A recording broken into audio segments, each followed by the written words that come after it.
This is a Film Stories original podcast. Love this podcast? Support this show through the Acast supporter feature.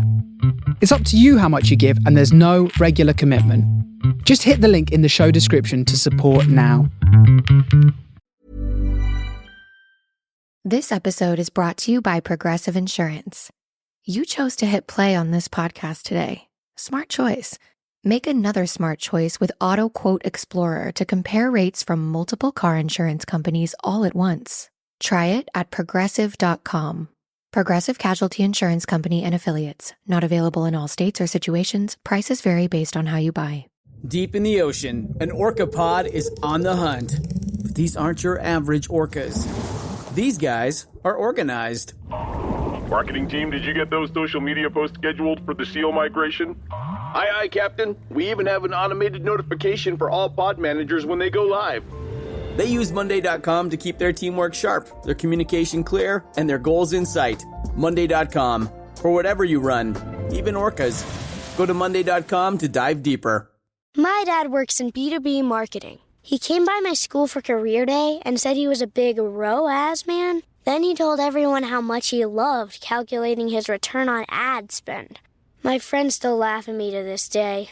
Not everyone gets B2B, but with LinkedIn, you'll be able to reach people who do. Get a $100 credit on your next ad campaign. Go to linkedin.com/results to claim your credit. That's linkedin.com/results. Terms and conditions apply. LinkedIn, the place to be, to be.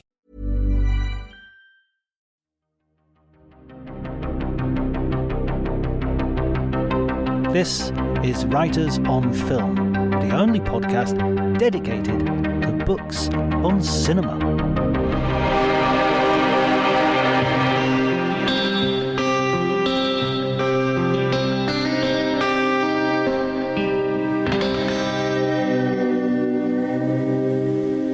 Hi everybody, welcome to Writers on Film. My name is John Bleasdale, I'm a writer and film critic, and today I'm going to be talking to Paul Fischer, who is the author of a new book called The Man Who Invented Motion Pictures, a true tale of obsession, murder and the movies.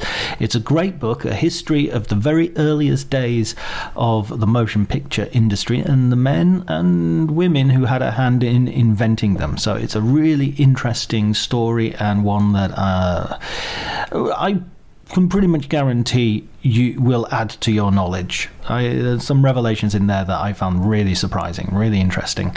So I'm going to be talking to him, and it's it's going to be great. So if you like the episode, please remember to like, subscribe, and do all that other stuff that I ask you to do. You can follow me on Twitter at drjonty, DRJONTY. Over the next couple of weeks, I'm going to be attending some film festivals right into September. Actually, I'm going to be at Locarno, and then I'm going to Sarajevo, and then I'm going to Venice. So the episodes should still keep coming, but I'll also try to put up some interviews with film critics and people that I meet along the way to talk about film books and what they're interested in as well. Anyway, before any of that happens though, enjoy the conversation.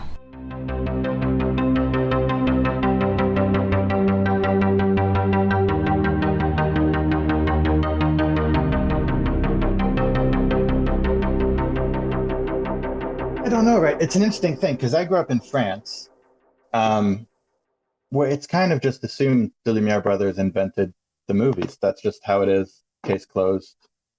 And I remember being a kid, and occasionally someone would come up going, "Hey, machin, someone made a camera before them," and you'd always look into it and go, "Well, that thing didn't work. That doesn't count." And so you'd kind of dispute it. And then I went to film school in the US. And it seemed like the people there, it was also an open and shut case, that it was Thomas Edison. And there's just no kind of question about it. The whole projection thing, just a French thing, it doesn't matter. And I guess the thing about Le Prince, I found out about him, looked into it. I was, kind of, I guess in the first place, amazed by this thing of, I assumed he'd be one of those people like the other guys, where I came across Louis Le Prince. There's this novel by Theodore Rorschach called Flicker, which is kind of like a Da Vinci Code, but about the movies. And there's this idea in the conspiracy thriller novel that the movies are kind of a mind control Illuminati thing. But he does that thing where he mixes in real life stuff with made up stuff. And there's a bit in the book where he brings up this guy, Louis Le Prince, who made the first film, and he disappeared, and it was years before the Lumiere brothers or Thomas Edison. And I remember being on this holiday, reading this book, getting to that bit and going, oh, is that one of the real bits or one of the made up bits? That sounds like a real bit. And so I looked it up. And the thing that was interesting about Le Prince was, like, he had existed, he had disappeared, he had made these films that existed still, at least in part, and the cameras were still there, and the projector was still there, and the patents were there, and they had been granted, and it seemed very, very legit. But I'd never heard of him, and I was kind of obsessive about the whole period from inventing the movies like Georges Méliès and all these people who had kind of like tragic endings. I kind of like people who come really close to something and it kind of slips through their fingers. And somehow I'd never heard of him.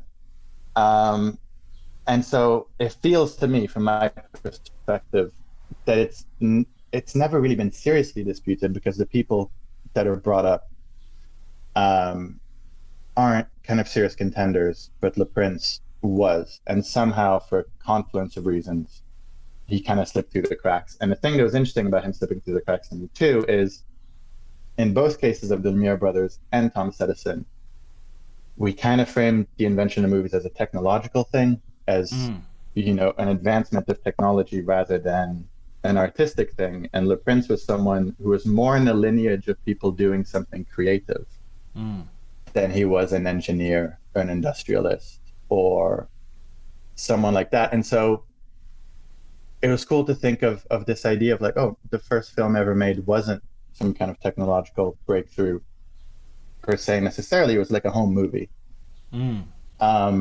You know, as a guy filming his family in a backyard, walking around in circles, because he had this idea for an extension of photography creatively. But yeah, I don't have a sense that, you know, I didn't grow up thinking it's a dispute who invented the movies. I've never met people who are like, you know, well, that's not the case, and that's kind of stood up. But like, there's really no way you can argue Le Prince didn't make the oldest film we have. And somehow no one knows him. Yeah, right. His name has no sort of recognition value the way the Lumiere brothers do, the Edison does. Yeah. You know, we have cinemas which are named, you know, the Edison in my town, and the Lumiere is a theatre in Cannes that I go to. Yeah. So. Yeah, and it's his thing as well, which I think writing the book was interesting, is the reason he's forgotten kind of plays on how we write film history. And how it is influenced by these kind of nationalistic images of what this technology represents about a certain culture and this kind of cultural ownership of the 20th century. And Le Prince, in a very modern way, was kind of homeless. You know, he was kind of a Frenchman who'd been born in a part of France that had been Germany for a while, and he lived in England, but he also went to America and he wanted to get American citizenship. And so, in a way, there were two things to why he was forgotten that were fascinating to me. One was that bit, that there was no one to kind of claim him as a kind of national pride thing. And then he never sold a ticket. There's kind of this built-in assumption that you've invented a thing if you sold a ticket to it, or if you've sold it to someone. That's meant to be what makes it work. And if you've made a movie but you haven't sold a ticket, then have you really made a movie? And that's a weirdly kind of modern capitalistic Hollywoody idea, but it's baked in right there in how we think of who got there first. Yeah, it's almost like nowadays, do you really have a blog or a podcast if you're not monetizing it? You know, I mean, yeah, you know, it's that same idea, really. Yeah, which is kind of stuff we do. Like I was never able to say I wrote until somebody bought something I wrote. Yeah. You know, otherwise you just get kind of weird about it. And he was that guy where you're like, well, the camera's there, the projector's there, the film's there, but did someone pay to see it? I think it's interesting as well, the point that you make about the geography, because he's also working in Leeds, isn't he? Which is not Manchester, it's not London, it's not like a real, I mean, it's a relatively large industrial city in the north of England, but it's away from the center of power in a way. Yeah, and it's weird how we've narrowed down the places that matter even more since then. Because back then, Leeds was a big deal, and there were a bunch of cities that were a big deal. But now it's kind of London, New York, Tokyo, Paris, or bust. really, kind of thing. Because he was a guy who'd moved from Paris to Leeds and was like, this place is a big deal and I fit in here. And you know, because Le Prince, people haven't read the book, you know, he's kind of a bourgeois French young guy at the beginning of the book who has no, I guess, clear ambition or purpose of what he wants to do. And he goes to Leeds and he meets all these engineers and industrialists who are involved in the Industrial Revolution. And it's this idea that you can come up with something and then get a patent to it and claim it that's driving the world. And that's happening in Leeds and Manchester and Bradford and all these places, and not necessarily London. And even in New York was Edison, really. It was kind of like a one-man town for that kind of stuff. But, you know, like I've lived in England 12, 13 years, and I remember moving and kind of assimilating that weird thing where like there's London and then there's all the other places. Yeah, London's almost like a different part of the country. I've like students from Italy who say, "Oh, I've been to London." And it's kind of like, you probably you haven't quite been to England then. You know, I mean, you've been to the London version of England, which is great, but it's. I mean, the majority of people who live in London weren't born there. The majority of people who live in London won't die there. It's that kind of town, you know.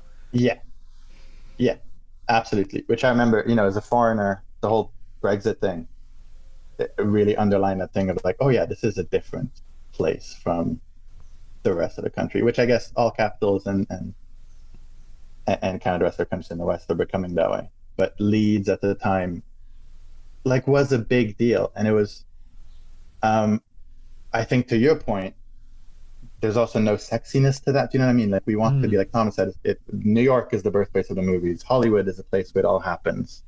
There's almost an assumption, like I remember reading the book and going, well, it can't be Leeds. Why would it be Leeds?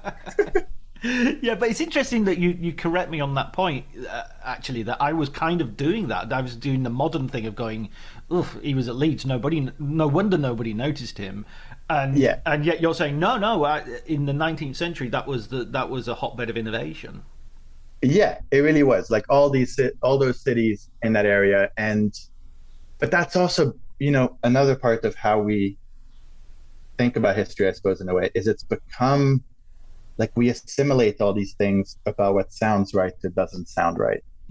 And like I had a thing coming to this where like I never had this idea, the kind of ego to go, I'm writing something no one has ever written about before. Like it's all been done. And it's, you know, I guess the positive flip side of that is this idea that we don't think of nonfiction authors as having a voice or kind of a point of view, but we do, and that kind of makes the book too.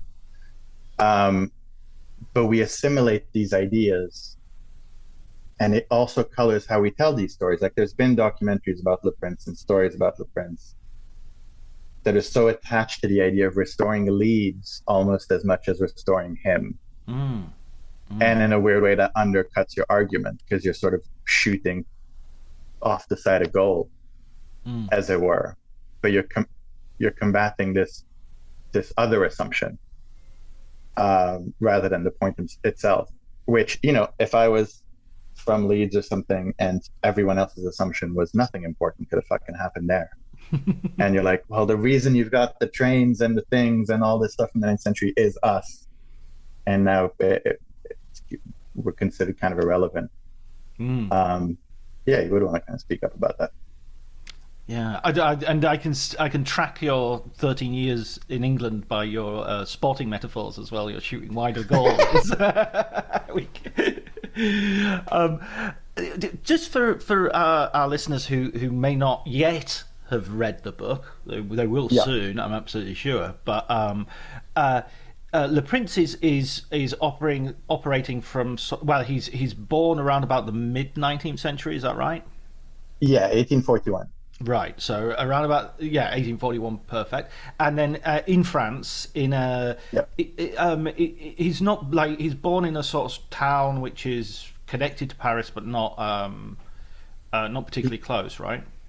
That's right. Yeah, he was born in Metz, which is right on the eastern border between France and what was then Prussia, Germany. Right. And that was territory, the whole of Alsace-Lorraine, which was, you know, in the 100 or so years before that. It really felt like it was German one minute and French the next, and it was very disputed. The kind of whole entry into the Rhine Valley thing. And so Louis Le Prince was born in Metz in 1841. And he's kind of born into this world that's still horse carts and no one leaving their hometown and letters and, kind of still pre-industrial revolution. And he grows up in this time of amazing change. It's kind of comparable to now, I suppose, if I think of my grandmother to like TikTok, where, by the time he's in his 30s, people are traveling across the Atlantic, and you've got the telegraph, and you've got steam trains, and you've got news being reported from around the world, and the world's kind of exploding. And he's a guy who's kind of interested in art, and he paints and he takes photographs, and he allegedly has met Louis Daguerre, one of the inventors of photography, when he was a kid, but also has a kind of scientific bent. And he goes to university to study optics and chemistry, and he kind of develops all these skills, doesn't really know what to do with them, meets a woman from Yorkshire called Elizabeth Whitley, falls in love, goes back to Leeds, marries her, starts working for the family firm, which is one of those kind of iron forge factory businesses where they make, boiler knobs and a bunch of other stuff I don't understand. And while he's there, he starts kind of trying to combine his artistic photographic endeavors with trying to invent new processes. And one of the things he comes up with is this idea, kind of almost by accident, that if you could make photographs move, then you could basically recreate life. And the hook about Le Prince is, Thomas Edison comes out with his kind of motion picture thing in 1891, and the Lumiere brothers have their first screening in 1895. Le Prince shot what we think of the first film, the oldest surviving film, in 1888. And it can be dated because one of the people in the film dies in 1888. So it could be shot after that. So he makes it 3 years before Edison comes out with his, a whole 7 years before the Lumiere brothers. But before he can make it public, before he can hold a screening, he gets on a train in France, disappears, is never seen or heard from ever again. And literally months after that happens, Thomas Edison announces he's working on a thing that sounds awfully like what Le Prince had a patent for. And no one knows what's happened to him, or has known until now. And that's kind of the hook. And the Le Prince camera, I guess his final camera, which has one lens, is a film camera. Like one of those documentaries I was talking about, they built an exact replica of the camera and ran modern film through it. And they were like, this works. It's a camera. And it's the first recognizable, like where you would look at it and go, well, that's a film camera. Not like a zoetrope or a zoopraxiscope or a magic lantern. That's a camera. And that exists, and it's still in Bradford, and the films exist, and they've been restored. But because of this disappearance, he kind of gets written out of history, because one of the things about, which I don't know if it's still the case today, but at least back then, if someone disappeared and you found no body, then their property, including their intellectual property, was frozen for 7 years, or until you found a body, and then they could be declared dead. So for 7 years after he disappears, his family can't fight for his claim. They can't, take Thomas Edison to court. They can't start building the machines. They're just stuck in this limbo.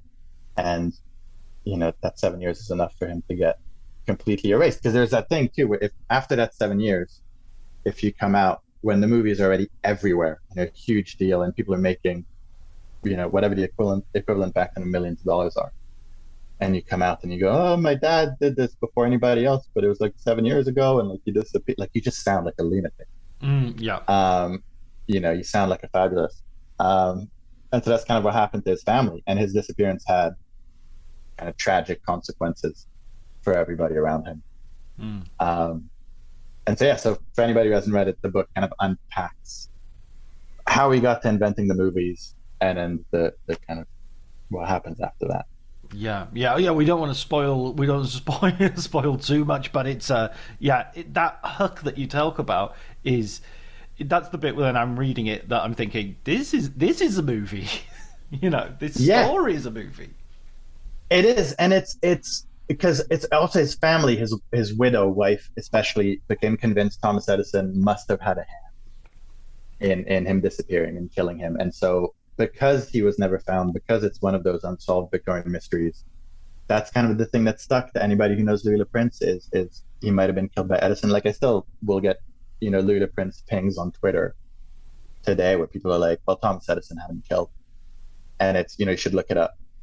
And it kind of marries that thing we have now where it's the fashionable thing now is Thomas Edison was a horrible, crooked, evil person. Yeah, there's a sort of Tesla. Tesla was amazing. These alternative figures were amazing and magical, and they had all this thing. And this guy who sort of won the present, if you like, weirdly has lost the future, has lost the sort of reputational battle. Yeah, and it's a really hard one to fight. Like when I was writing the book, the way I think of Edison is I think of him as kind of Steve Jobs. Or right. A Musk type figure, or I guess closer to Jobs in the sense that, like, if you read Edison's notes and papers and explanations of the film camera, he had no clue how it works, none whatsoever. There was a guy called William Dixon who worked for him, who worked on it and invented it, and Edison kind of ran this department where he would initiate stuff that sounded like a good idea and then often help finish it. But it was a very modern kind of like, this is a company where we have a bunch of engineers and guys who work on stuff. I can't keep abreast of everything. And, he busted unions and he was dishonest and he was self-aggrandizing and lied about stuff, but not in any way that's any different from, the kind of Tony Stark archetype that was kind of born with him. And so weirdly, like, I don't think of him as a villain necessarily any more than kind of like a product of the system and someone who, was a bit of a shyster, commie, whatever, like most people we revere. But even that, I think when people read the book, they're like, what a fucking asshole. And you're like, I'm trying to argue against that. This is not a big spoiler alert, but he didn't actually kill Louis Le Prince. And still, I think because he's been so lionized, there's been this idea, especially in the United States, that everything we have is because of this one guy. This kind of Colossus, Prometheus stole the fire from the gods. He invented everything, which was an image he cultivated. Right. That I think the backlash has to be equally strong. And that's the place we're at now. They're just kind of like, it's fashionable and popular. It's just like, nah, he was terrible, never invented anything. Fraud. It's interesting as well that those comparisons with contemporary sort of people on the cutting edge of technology, I guess you would call them. I was about to say scientists, but it's not really. I mean, even with Edison, this inventing lark is, as you say, it's about putting the really brilliant minds together and seeing what happens, rather than necessarily bringing it up yourself. Yeah, and it's a nebulous thing about a vision. Like, I think Edison had vision, but what does that mean in terms of like office hours and shifts? You can't really pin it down. And the Steve Jobs thing, I like it because it feels really specific to me, because Steve Jobs, had the turtleneck and the glasses, and he had the image and the jeans, and Edison had his workman's coat and his cigars, and it was equally tailored that this is how I appear when I'm in public. And that Steve Jobs had the presentations where he comes out on stage and tells you this is what the future is, and Edison would have his big features in the New York Sun where he did exactly the same thing. And the same way you'll hear Steve Znaki say like, oh, Steve Jobs couldn't code anything. You'll have people who work for Edison being like, he didn't understand the specifics of this stuff. But he kind of had a sense, at least for a long time, of this is what people want, this is what the future looks like, and this is what will sell. In the same way Steve Jobs kind of did. And like Edison was massively famous. Like he was the most recognizable person in the Western world, and postman could deliver letters to him with just like his name on it and no address. But even then you'd read stuff in the press where people are like, is this guy all talk? Does he overprompt? Like the same kind of stuff we'd have now before kind of like, is Elon Musk's thing really just a tunnel in the ground? You'd have all that kind of stuff where he would talk a big game and not follow up. And it really matches up to the way we like to think. And this kind of ties into invention, right? And I really like this idea that stuff comes to pass because it's kind of in the air, and lots of people come at it in their own different ways, and whoever crosses the finish line first is kind of academic. But we write the history of invention and the history of how film was invented. We really focus on the guy who made it, quote unquote. So it has to be this male genius, Colossus guy. And Edison was the first one of those kind of figures. And like the way we think of people like him now really is we think of them like that model was for him. It's also sort of reveals a certain romanticism in our own way of thinking of these things, of how things are created, how things are invented, how I mean, like, I always think of I was thinking when you were talking of like the Wizard of Oz and how the idea of, you know, the Great Oz, and you find out it's a little guy behind a machine with levers. But when you think about it, although that's the point of the movie, is like, be careful of these great, you know, wonderful visionary things, because they're, in the reality, it's just this little guy at the back with levers. If you think about it, that's actually kind of impressive, you know. I mean, the little guy at the back, he worked out how to do that, and it doesn't, you know, he's got clay feet and all the rest of it, but that makes it more impressive rather than less so. Yeah, he's not a superhuman god. He's a regular guy. He pulls it off as a little guy. It's interesting you say that, because my first book, which was about these filmmakers being kidnapped to North Korea by Kim Jong-il to make propaganda films. I wanted to talk about that. Yeah, that's interesting. Yeah. One of the epigraphs, I think for part 3, when they get to North Korea, whatever, is, you know, pay no attention to the man behind the curtain. Because that was kind of my point about that, was Kim Jong-il was this diminutive guy that no one took seriously in, like, the North Korean quote unquote royal family. But he pulled off this whole, like, he constructed this idea of a country through making films and operas and all this stuff. And the fact that it's just a little guy in platform shoes with a mommy complex obviously makes it a fraud, but it also, as you say, makes it more impressive, because it's like a gigantic magic trick that we're all falling for. And so it's not, because I feel that kind of thing you're saying, it's not underwhelming when you pull the curtain back and see a little guy. It's kind of like, you did this? Yeah, exactly. Yeah. And I think the thing with Edison too is like, and this is one thing I wanted to do with this in a sense, is we really like clean, easy answers. We really like, that guy made it on that date. And he did it because he's a genius. And it feels like the truth about everything is, it's kind of, you know, you're good at some stuff and you're lucky and it's the right time and shit happens. And, you know, but I think this idea of progress is that there are these great minds and great people who come up with stuff. And like, the movies play a part in that, right? Like Edison, one of the things he was smart about was, once the movies became popular, there was a shit ton of movies about Thomas Edison and about how great he was, and about, you know, there's a Mickey Rooney movie and like all this stuff about, you know, little urchin boy becoming the most intelligent man on earth. Like, movies are really good at harnessing that kind of simplified narrative. And he was one of the first people to be like, okay, I can use this to create me for the future. Yeah, that's sort of and at the moment, I mean, going back to Louis Le Prince, and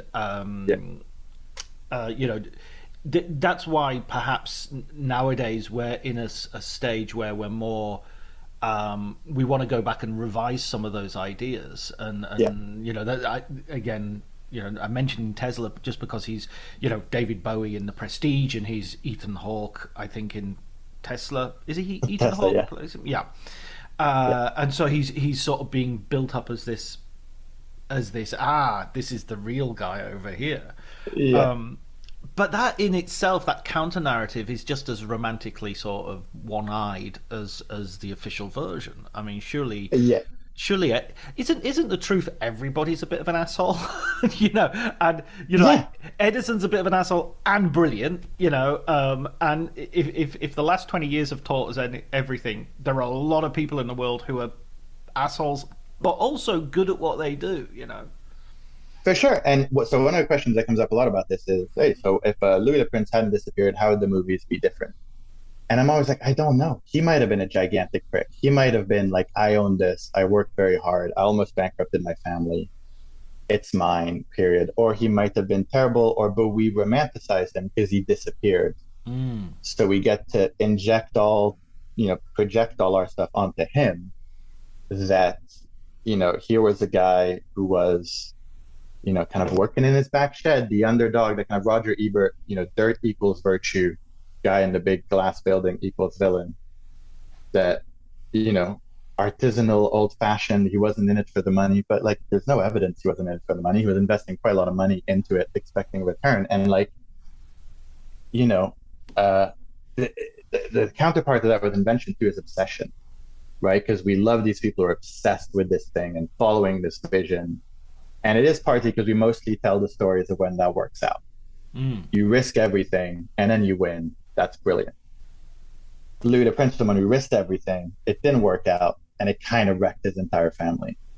And his obsession, like, when you're that obsessed and you're focusing on one thing, it means you're not focusing on anything else, right? So the romantic guy in his shed working on the thing, he's ignoring his wife, he's letting her raise all the kids, he's sucking in all the money, everybody else has got to work 2 jobs to support him.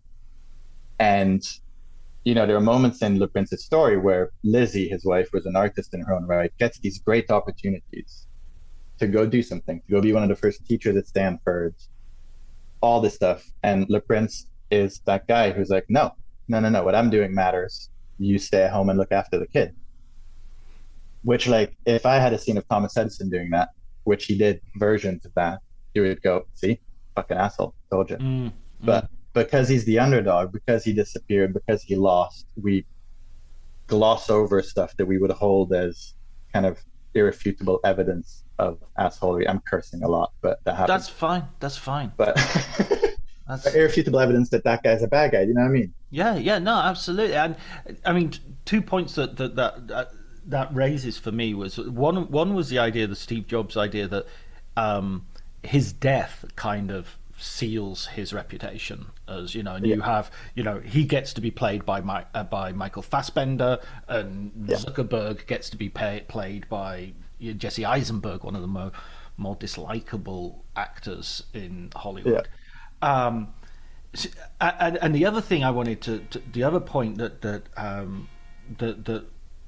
I really want to emphasize how Lizzie is kind of, if anything, she's the hero of the story. She's the person who is sort of battling to keep his name alive, keep his patents, trying to wrest control of the patents, trying to find him and find out what happened to him. And as you say, a great personal sacrifice to her own career. Sorry, that's the village bells are going. Just for lovely. I'm keeping this in for local colour. Just for our listeners, I'll just tell you, I'm talking to Paul. Paul, you're in Canada at the moment, right? I'm in Edmonton, Alberta. Right. Well, that's quite close to. Is that where near where Terrence Malick did Days of Heaven? I think so. Yeah. They the assassination of Jesse James was shot kind of in the prairies right around here. Right. Yeah. And Andrew Dominic is a big Malick fan, and exactly. So that wouldn't surprise me. So just to give some context to our listeners, it's just now 8 o'clock in the morning, hence the bells telling us all to go to church, because this is a Catholic Italian country. And Paul, your time is what, about midnight now, or? It'll be midnight now. Yeah. Oh my God. So what midnight in Alberta and 8 o'clock in northern Italy. So that's the context of bells ringing, and it's also probably why Paul's been such a sweary Mary, because he's because it's like late, and I'm honestly awkward. My 7-year-old will tell you I'm like this at 7 a.m, and it's a problem. Yeah. Oh, do you find it difficult not to swear in front of your children? Because when I was bringing up my kids and they were little, we just went, not swearing is just not going to be an option. No, and it's also like my mom hates this, but I kind of have this thing of like, she will know when it's appropriate. Do you know what I mean? Like, she knows not to have a poo in the classroom. She can figure out not to say the F word in the classroom. And so it's not rampant. But occasionally, if she catches a flying F word, it's not the end of the world. That's how we feel about it. And we'll see if that pays off in 20 years. I mean, it's partly defined by the fact that we're living in a country in which no one was understanding English. I mean, not no one, but people in our village don't understand it. And culturally here, especially old men or older men, they use swearing like punctuation, and there's no sense of, granddad, the children. Nobody ever says that. It's like, yeah, granddad can say whatever he wants. Whatever he fucking wants. There you go. Sorry, that was a little bit of digression, just caused by the bells of the village. But yeah, that's interesting that you've got similar parenting philosophy as I, and my kids are now grown and they're perfectly fine. So whatever I did or didn't do, they can tell. You got to give them credit. Yeah, absolutely. Yeah. So we were talking about Lizzie as the sort of heroine of the film that is no doubt going to be optioned from this book. This would be the plum role, I would imagine. Yeah, and the book has been optioned. Hey. Yeah, thank you, by a producer in France. And it's like, you'll know this. I do screenwriting stuff at the time. The great thing is I'm always like, this is never happening, but it's a nice paycheck every 12 months to like help with the gas bill or something. But the thing I had writing the book, because you're right, it kind of feels like a movie, but at the same time, there's something very uncinematic about a guy at a bench trying to invent a thing. That's not dramatic, that's boring. And I used to think, like, I'd played a score from The Prestige while I was writing, and I'd be like, this is kind of how I imagine, whoever shot that film is shooting this in my head. And so the vibe and the hook feels like a movie, but the actual action and then he spent 7 years tinkering with lenses is not that dramatic. But if you then go, it's about this woman trying to figure out what happened, kind of going back. There's this fascinating thing where Le Prince, he was in New York with his family and working on a film camera, and he had this growing paranoia, and he decided New York is a bad place to be. And Lizzie became convinced that was because of Edison. Edison had a reputation as a thief, and they shared patent lawyers and that kind of thing. And so Le Prince finished working in Leeds, where his father-in-law was, and we had more resources, and he felt he could work in private. But he left the family in New York. And he only, his eldest son was with him for a while. And so there is a cinematic idea we talk about where if you have Lizzie as your main character coming to Leeds to figure out what's happened to a husband that she really hasn't seen in 3 or 4 years, he's been working on this thing. Then you've got this idea of her trying to figure out what happened to him, whether the invention worked, and if she still knows this guy while he's gone, which is kind of like a ghost story, which is cool. A return of Martin Guerre sort of idea. Yeah, exactly. And I don't know, it's weird stuff with because I thought when I started writing the book, there's a book by Brian Burrs called Public Enemies, which the Michael Mann book is nominally based on. And the idea of Public Enemies is it's a year in the life of America's Most Wanted. And so it's not a biography of one of them, but it's Bonnie and Clyde, and it's Little Boy, Pretty Boy Floyd, and it's Dillinger, and it's kind of a collective biography. And my first thought making this, when I pitched it to my agent, was this will be like a filmy Public Enemies. It'll have Le Prince, but it'll also have Leroy and Edison and Lumiere and Booley and all these guys, all the way up to Méliès. And the idea is, over 25 years, it starts with all these people, but it ends up with Le Prince, who's the linchpin, let's say, but it's an ensemble. It ends with him disappearing. It ends with Méliès and the Gamme Montparnasse selling toys, and everybody's forgotten him. And it ends with Charles-Émile Reynaud, who made the first animated films, throwing all his stuff into the Seine and trying to kill himself. And the idea is these two parties, the Lumiere brothers and Edison, are left standing, and everybody else is kind of... Hey, I'm Ryan Reynolds. At Mint Mobile, we like to do the opposite of what Big Wireless does. They charge you a lot, we charge you a little. So naturally, when they announced they'd be raising their prices due to inflation, we decided to deflate our prices due to not hating you. That's right. We're cutting the price of Mint Unlimited from $30 a month to just $15 a month. Give it a try at mintmobile.com/switch. $45 upfront payment equivalent to $15 per month. New customers on first 3-month plan only. Taxes and fees extra. Speed slower above 40 gigabytes. See detail. It took a lifetime to find the person you want to marry. Finding the perfect engagement ring is a lot easier. At BlueNile.com, you can find or design the ring you've always dreamed of with help from Blue Nile's jewelry experts who are on hand 24/7 to answer questions. And the ease and convenience of shopping online. For a limited time, get $50 off your purchase of $500 or more with code LISTEN at BlueNile.com. That's $50 off with code LISTEN at BlueNile.com. Met a tragic fate. And she was like, that sounds like a blob. You're never going to find a structure to this. And I was like, I absolutely am going to find a structure to this. And I came back 6 months later going, that's a blob. There's no structure to this. And so I was like, okay, I've got to focus on Le Prince, but I guess I'll need name recognition. So Edison's got to be a big part of this. And then she and my editor were kind of like, you've got to trust people are going to care about Le Prince and his family, even if they don't know who they are. And so my assumption at that point was, okay, Louis is going to be the main character, obviously. But as you write, you find this thing where, as I wrote, I would go, he might be the main character, but Lizzie's the best part. Lizzie's the kind of heart of it.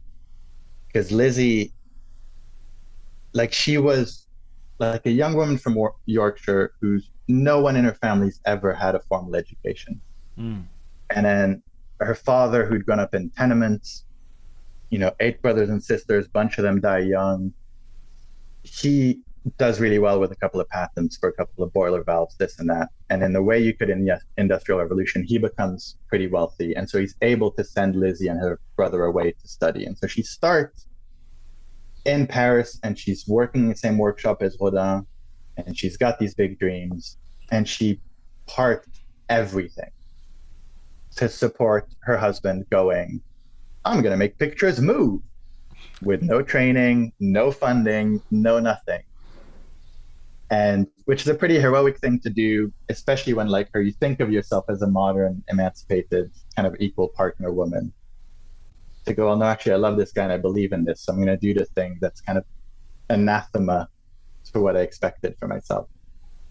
And she pops out the babies, raises all these kids. She works as a teacher. She sends him all the paychecks. She supports everything, never doubts that it's going to work out. And it doesn't work out.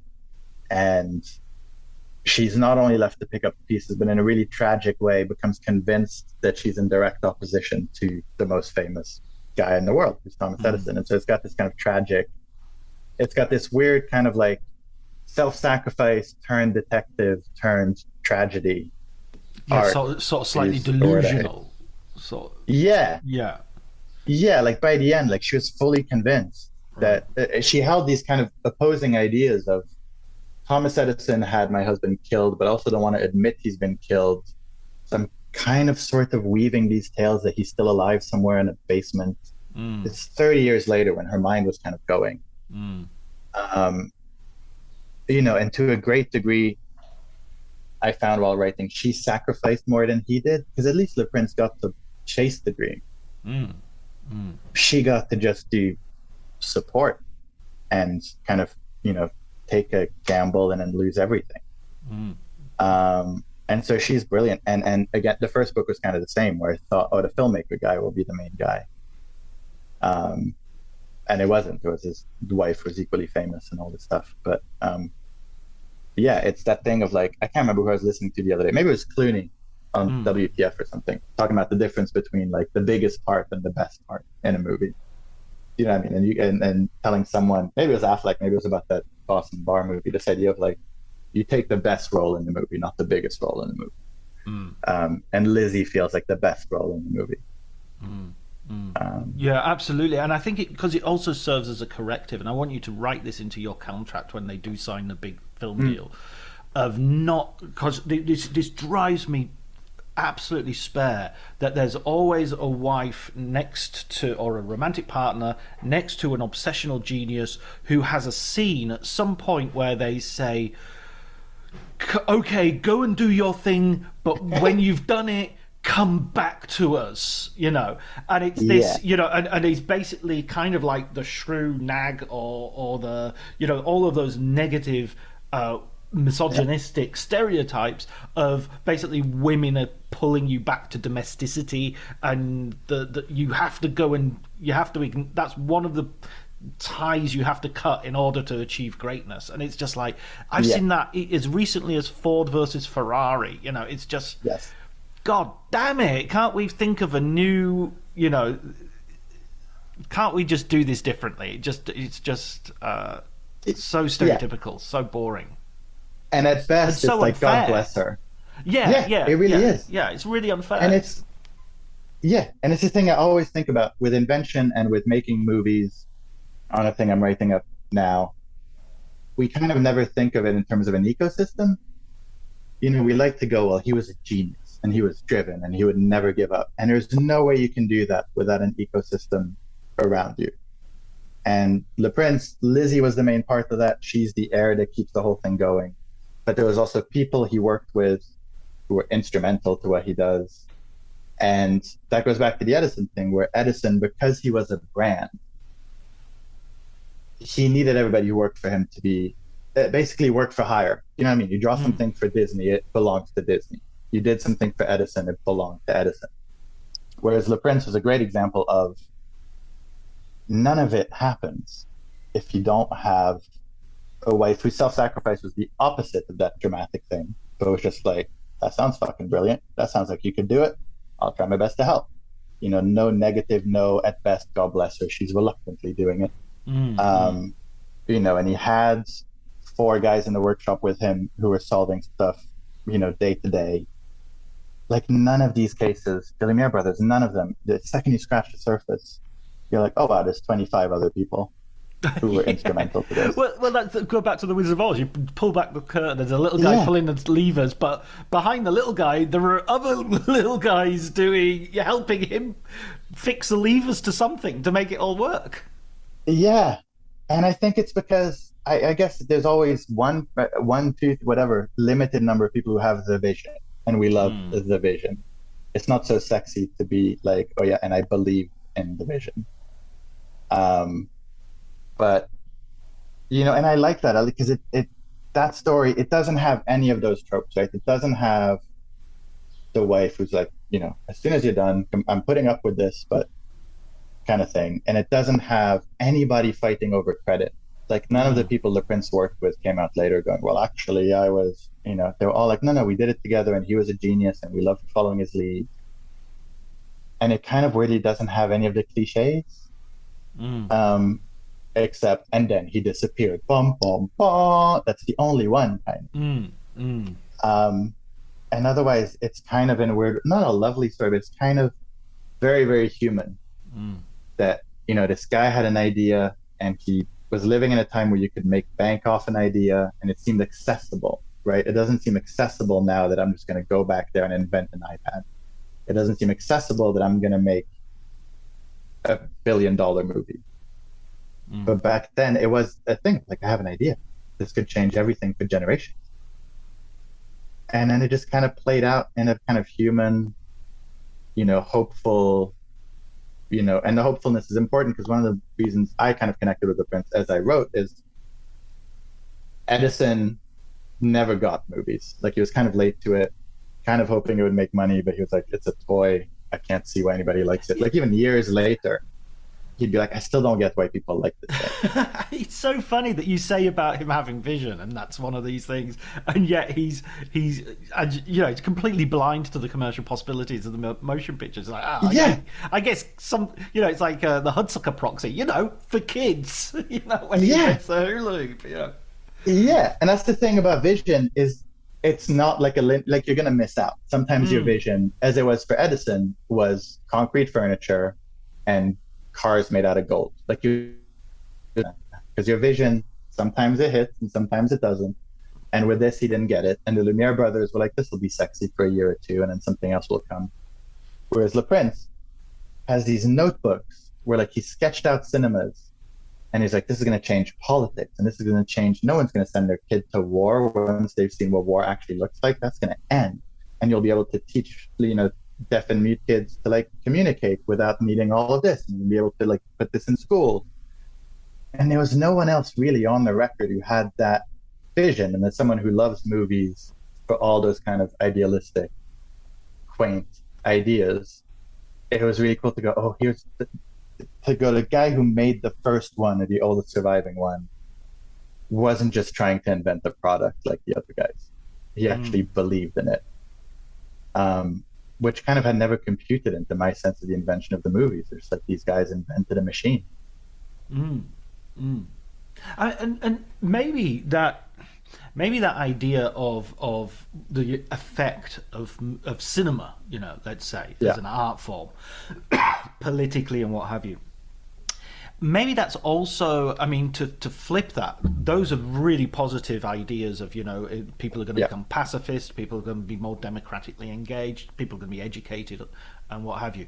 But also, it is going to sort of, not brainwash is maybe too dumb a term, but it is also going to frame our narratives in a way which are not necessarily coincident with truth and not necessarily coincident with the best things in humanity. So, for instance, drama, we were talking earlier, why do we have this idea of just the visionary and not the ecological sort of background to it? Well, that's kind of a little bit because drama is inherently, well, I don't want to, fascistic is going too far, but we'd rather put everything in one character and have them lead the drama than say, well, it was complicated because Ralph went Monday to Tuesday, and then Jenny took over Wednesday and to Friday, and it was this cinema isn't good at collective endeavor. It's good at one person doing it all.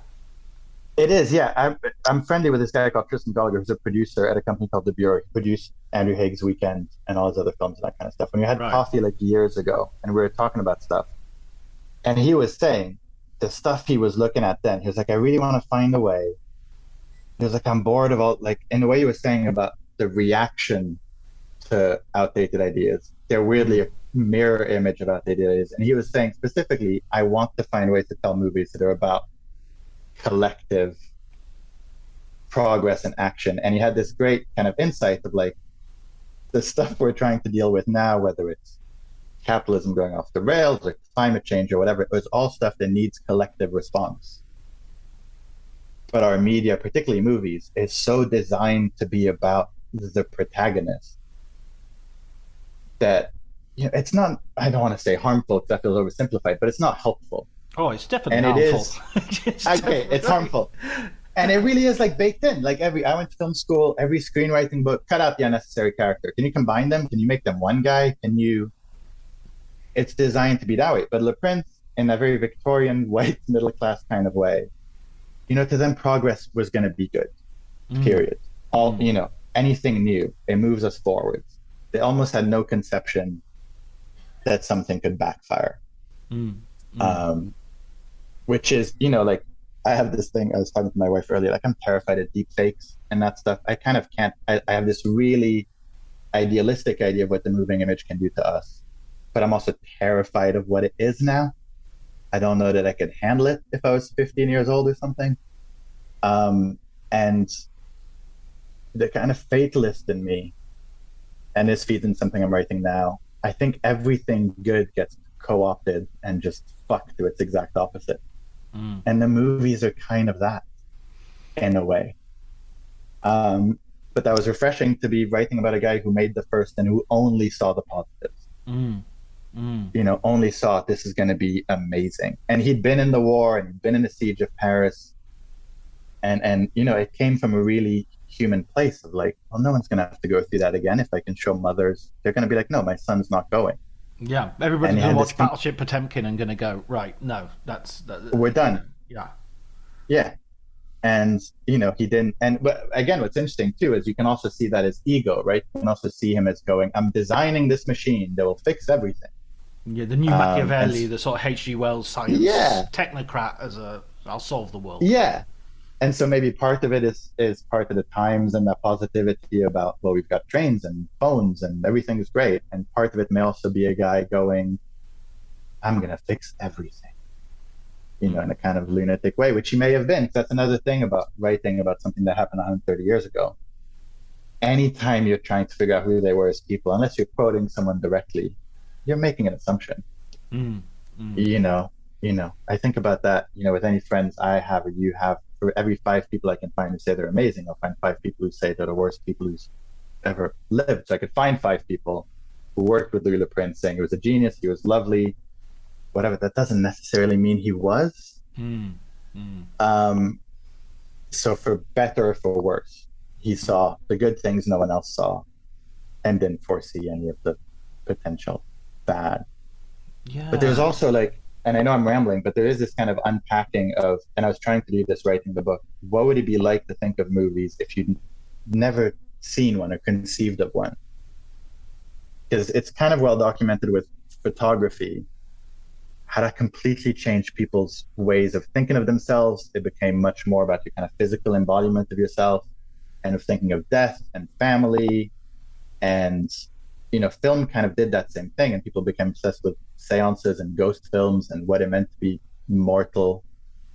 But, you know, I was trying to put myself in the mindset of he's not inventing the movies as I know them. He's inventing a thing. What was that thing to him? I've got to unpack 100 years of thinking it's obvious what it is. Do you know what I mean? Yeah, and it's that idea of, I mean, we've lived through these technological things, me and you. We've had. I remember going to the chemists with my little film of 26 photographs and handing it in, and then going back 4 or 5 days later and picking it up and going through and there being this distance between taking a photograph and seeing what actually turned out. Nowadays, obviously, nobody has that. I don't have that. Everybody is just taking instant snaps and looking at them instantly, and the same's true of video, the same's true of TikTok. You know, that's all changed really recently. And it impacts your sense of presence. Sorry, but because that's one thing they had. They were convinced that motion is life. If something moves, it's alive. And they were just kind of coming to terms with, oh, well, we're making these machines do things. That can't be life because they're. But there's this conviction that if you get people's images, their physical forms, even if they're black and white and flat or whatever, and you make them move, that to all intents and purposes, that's presence, that's life, which obviously isn't true. But like that thing now of us trying to separate, you know, this is kind of a tangent, but I'm always fascinated by it. My daughter's 7, her and all her friends, they're camera ready. Do you know what I mean? They know how to speak to camera. They've seen it enough on YouTube. They've got camera voices. And that's also about presence. That's also about what means you're here now. You know, is the thing on the screen here now? Like I spend more time with stuff on my screen than my wife. Is that more here now than she is? Kind of thing. And they were at the kind of very naive gateway into that. Of like, well, if your grandmother's dead, but I can make her move and talk, then she's basically here. You know, and again, seeing just the positive of that. It goes down to the etymology even, you know, animation is, you know, anima is the soul. So you're putting the soul into stuff that's by making it move. Yeah, which is where, I don't know if you've seen that creepy idea now that they think, I don't know if it's in the future or whatever, that your Alexa can speak in your, you know, dead lost relative's voice to make them present. So, you know, you can go, you know, grandma, add loo roll to my shopping list, and your dead grandma says she's doing it or whatever, which is creepy as hell, but it's not that different, I guess, from a moving picture of someone who's died. Like I remember as a kid being really not unsettled, but it was an uncanniness built into movies of Humphrey Bogart's been dead forever, but I have a relationship with him. Yes. Because of stuff. I know what he sounds like. I know how he moves. I've watched him over and over again. I know the twitches of his face. And he's been dead for ages before I was born. That's weird. And that I love it's interesting to me that Le Prince disappeared in a sense, because the whole point of the movies to them was to keep stuff present. And then he goes non-present. And the fundamental kind of uncanny weirdness of movies is that unless something's been made in the last 5, you're continually kind of communing with, you're having a seance, really. You're watching dead people do something in a way that's believable, even though it's not embodied in the same way a spectral thing would be believable. I remember having this factoid. I don't know where I've got it from, but I haven't sourced it, put it that way, but I think it's fascinating that the original laughter tracks that they used for you know, right up until Friends and up until, you know, modern day sitcoms were all sourced from the 50s. and were basically laughter tracks that they weren't using, they weren't re-recording people laughing. They weren't re-recorded. They were just putting it on from these, punching it up here and there with this. So basically, by the time you get to the 90s and the 2000s, the laughter that you're hearing on your favorite sitcoms is frequently dead people laughing. Like, that's disturbing. That's a hellscape. That's crazy. Isn't it? Like, that's going to ruin it for me. The next time I'm on Netflix and I go, I can't pick any of the shit, so I'll watch the familiar shit. I'm now going to be like, that's people who were dead when this happened, laughing at something else. Yeah. Big Bang Theory, they're actually, the studio audience is actually just dead because that's just such an unfunny program that I can't believe you're lucky if you survive it at home. Exactly. That's what I loved about the book, is it made me think so much about cinema in general. It is this murder mystery. It is this, you mentioned the Da Vinci Code earlier on, and obviously this is a non-fiction book, so it's a lot different, but it does have that same sort of drive. I remember when everybody was reading the Da Vinci Code, we all got very sniffy afterwards and like, oh no, it's rubbish, obviously. But I like to convince myself that as I was reading it, I was like, this is terrible, but I'm not sure that's what happened. Yeah, I raced through it in like 2 days on the beach, so I'm pretty sure I really liked it. I'm pretty positive I really liked it. For a critic, I'm really uncritical when it comes to enjoying stuff. I just enjoy it, and then afterwards think I loved it, but that doesn't necessarily mean it was any good. It just means I loved it. Speaking of loving things, what would be your recommended film book for us? What book have you loved to do with the world of cinema, to do with the history of film, to do whichever you prefer? This is a weird thing, right? Because I read a bunch, and I was thinking about this. I was like, John's going to ask me this, and everybody I'm going to recommend has been on the podcast recently, so that doesn't work. I'm reading Charles Elton's Semina book, which is really good. And I was thinking about that earlier, and I was like, you know what? Because I really love movies, but I've realized I don't really get drawn to writing about movies. Because there are people, including yourself, plenty of people who can write about movies better than I can. And I was like, I like writing about people who make movies rather than movies. And so I was trying to think, if I was recommending books about people who make movies, what would it be? And a double feature I came up with was John Gregory Dunn's The Studio and Spike Lee's Gotta Have It, which is his. So the Studio is John Gregory Dunn getting full access in 1968-69 as the studio system's basically dead. To 20th Century Fox, and writing a really funny kind of acerbic book about how that all goes. And then Spike Lee's Gotta Have It, 87, 89, and it's essentially Spike Lee's diaries and process of making She's Gotta Have It as a guerrilla independent film. And I remember being in film school and reading Spike Lee's Gotta Have It and going, this is amazing. This feels like I'm with him in the car. All the minutiae of I feel shit today, this worked out, I lost some weight, I hate that guy, I came up with this idea here, those would be mine. And then you'll probably know about this, and it's not a book, but it counts. There's a PDF of the first story session for Raiders of the Lost Ark, which is Spielberg, Lawrence Kasdan, and George Lucas, which is, 60 pages, 80 pages transcript of them just talking through it. And it's online, you can find it fairly easily. And it's 3 really great filmmakers, I think, coming up with the worst possible ideas for anything for the longest time. He should wear a top hat. He should wear a top hat and carry a cane. Terrible ideas. He's a playboy, he's an alcoholic, he was dating Marion when she was 13 years old. You go, that's not good. Oh, but by the end of it, stayed in, unfortunately. Exactly. Well, you did I was a child. You were old enough. Oh no. Exactly. Oh no. But the great thing about that PDF is the ideas are terrible, and slowly they just get to the good ones. And I love that one in terms of making films, because it's like, okay, Steven Spielberg has a bunch of shit ideas at some point. And so that's my 2.5 feature of books about people making films. John Gregory Dunn's The Studio, Spike Lee's Gotta Have It, and that PDF, if you can dig it up. Yeah, I definitely will. I've not heard of that, so I'm really looking forward to. I'm going to do that today. I remember It's great. I remember talking to Tom Schoen about Spielberg, and one of the things he said which stuck with me was Spielberg has a lot of ideas, and they're not always good ones. You know, it's just like he's just loads and loads and loads of ideas, and then his films are as good as the filters around him, really.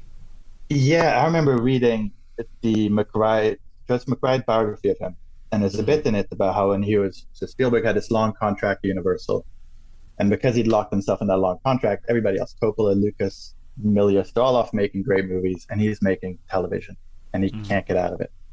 And Mike Medavoy, his agent's like, you got to break this contract, and Spielberg's got a daddy thing with Sid Sheinberg, so I can't. He believed in me, and so one of the scripts he was really dead set on making as a feature to break out of television was like an updated Flower Power in 1968 Snow White and the Seven Dwarfs, but the dwarves were Chinese guys working in San Francisco at Chinese laundry, and it's terrible. It sounds racist and sexist and awful, but there's like 5 pages where it's like he spent a year trying to make this, and you just go, thank fuck he didn't. That would have been terrible. I talked to Mike Medavoy this week, and he told me about ditching him as a thing. And it's sort of funny that you sort of think you ditched Spielberg, but when you hear about this sort of stuff, it's like, well, it wasn't necessarily obvious Spielberg would be Spielberg. It wasn't, and I spoke to Medavoy like 3 weeks ago for this next thing I'm writing, and the thing that's really interesting is, I don't know how you felt about Medavoy. I get the sense he was cocky as hell back then. But he was saying this thing where he was like, I really just thought he'd be ripping people off. I thought, Francis and George and Philip Kaufman, for some reason, he was like, those were the really intelligent, well-read, creative guys. And I thought Steven Spielberg was going to make B movies. And and I was like, you got to break this contract. And he was like, I can't. I walked out, and that was that. Which is interesting because I don't know why I got onto this, but you also get people back then like Milius and stuff who was like, oh no, he was the only guy who like somehow instinctively knew what people wanted, which again is back to that vision, one guy, weird male genius thing. Did you see the documentary about Milius? I did. I might just be called Milius, actually.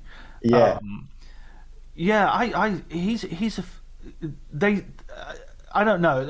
I have a problem with Milius just because he's such a right-wing blowhard, and there are so many. I remember Red Dawn coming out when it came out, and it was just like, God Almighty, we seem to have lost that. I mean, I lived through the 80s. I remember there being a real a sort of opposition to the idea of Top Gun and things like that. There was a real sort of like, this stuff's just war Reaganite propaganda, And nowadays it seems to be, more of that, please, without anybody. It's back to that shit, that everything that was good becoming shit and everything that was shit becoming good kind of thing. Yeah. It's so weird. I think it's in the documentary at the end where they're like, one of the operations in Iraq or something was called Operation Red Dawn. There's just that thing where like, it's an interesting thing I feel now where I think and this is relevant to movies, where I think we're so used to everything being like, are you for it? Are you against it? But it's in a very shallow kind of like, are you a stan or are you a hater kind of tribal way? And I don't necessarily know that it's principled anymore, where you're like, that crosses a line and that feels unhealthy for us.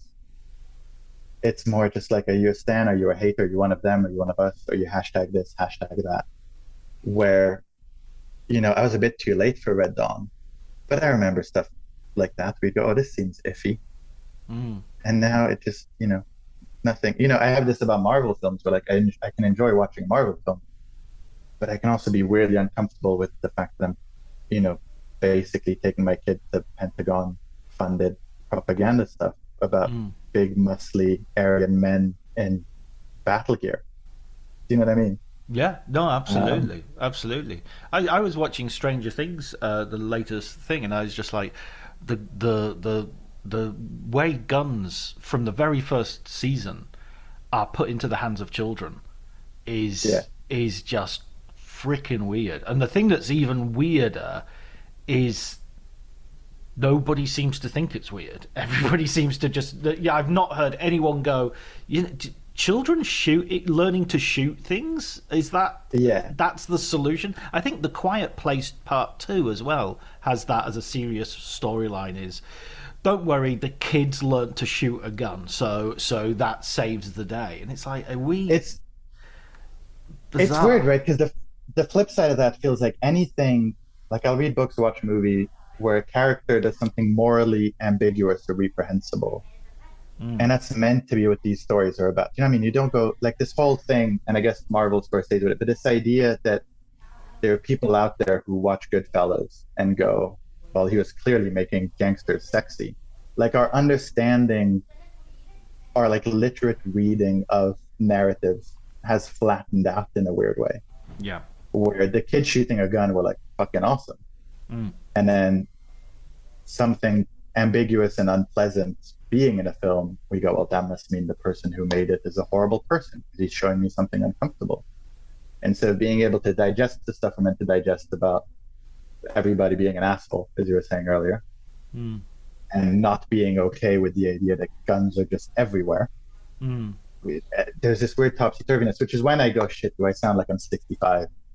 Because I'm not, like, I haven't seen Stranger Things, and part of it is I'm not a nostalgist, because that makes me really uncomfortable, the kind of like, things used to be better, or so I'm making a Spielberg rip-off thing. I'm never interested. I'm like, that feels weird. But there are times where I catch myself going, have we lost our minds? And I sound like my dad. And then I go, oh. But your dad was cool. You know? Exactly. Well, see, my dad was like, the reason I got into movies was he had a wall of VHS tapes. Right. And I would just like pick anything that looked cool. Like I remember when I was 4 or 5 watching Raiders of the Lost Ark, just because it was a rainy day, and I was like, that dude looks good. He's bare chested. He's got a whip. This looks awesome. You know, I remember putting on Batman Returns, and you know, like everybody having your life changed by Michelle Pfeiffer, and having no idea, just go. I didn't know who Batman was. Had read comics, just being like, that looks sick, because he had everything on the wall, like everything. So he was pretty cool. That's amazing. That's great. Well, listen, Paul, thank you so much for being my guest. Thank you so much for the book. The book is called The Man Who Invented Motion Pictures, A True Tale of Obsession, Murder and Movies. Okay, and that's available wherever you get good books. Thanks so much, Paul. Yeah, thanks for putting up with me talking in circles.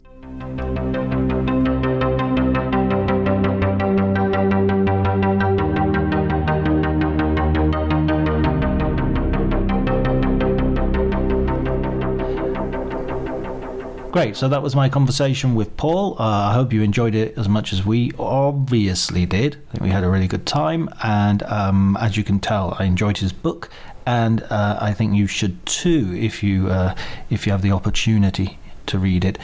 So my thanks go to Paul for being my guest, Elliot Atkins for the music, Ali Harwood for the art, and you, listener, without which all of this would be a vacuous, vapid, vain endeavour without ever any true, deep, profound, significant effect in the universe. So thank you very much, and we'll talk next week.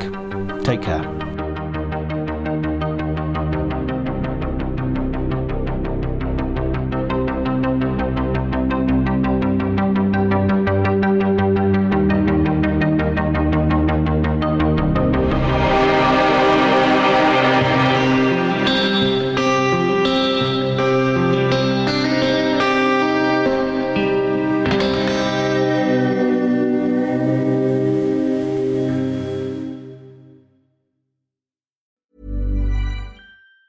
$1-800-Flowers.com knows that a gift is never just a gift. A gift is an expression of everything you feel and helps build more meaningful relationships. 1-800-Flowers takes the pressure off by helping you navigate life's important moments by making it simple to find the perfect gift. From flowers and cookies to cake and chocolate, 1-800-Flowers helps guide you in finding the right gift to say how you feel. To learn more, visit 1-800-Flowers.com/ACAST. That's 1-800-Flowers.com/ACAST.